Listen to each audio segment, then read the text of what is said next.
avec tous ces hôtels. Quand on pense qu'ici, il y a 30 ans, il n'y avait rien.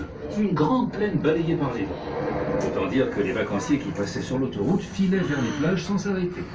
Vacances en Vienne, vacances sereines, vacances ailleurs et vacances meilleures. C'était un peu ça. Sauf qu'un jour, tout a changé. Dans les années 80, René Monory décide de prendre le destin de son département en main. Il imagine un gros coup pour relancer sa terre natale. Un parc d'attractions axé sur les technologies du futur. Le Futuroscope.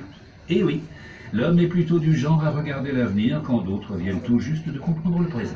En 1985, décollage vers le Japon, avec toute son équipe. Direction l'Expo universelle de Tsukuba. Et là, c'est la révélation. Ils découvrent des images géantes à couper le souffle.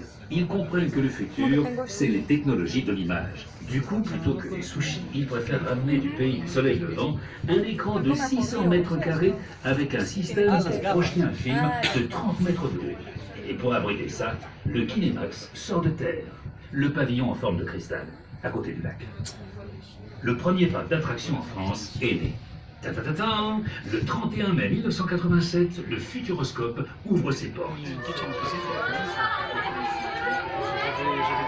Une foule impatiente se presse derrière les grilles du parc.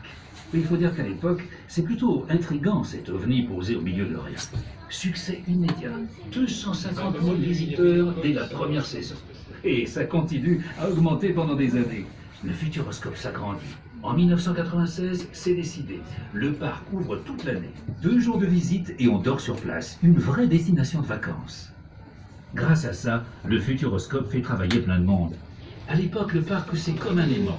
Des gens viennent s'installer autour, des entreprises, des écoles. Plus loin, l'agriculteur vend aussi plus de blé, la boulangère plus de pain, les hôtels plus de chambres. Et puis l'an 2000 sonne, et là, patatras. On se réveille en se disant le futur, il n'est pas là. Quand est-ce qu'on va conduire des voitures volantes en tenue d'astronaute? Et du coup, on est passé du futur au présent et on est déçu. Alors le futur, on veut plus y croire.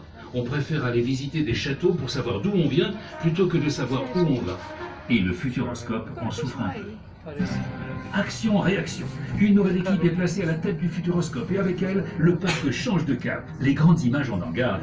Mais en plus, on veut des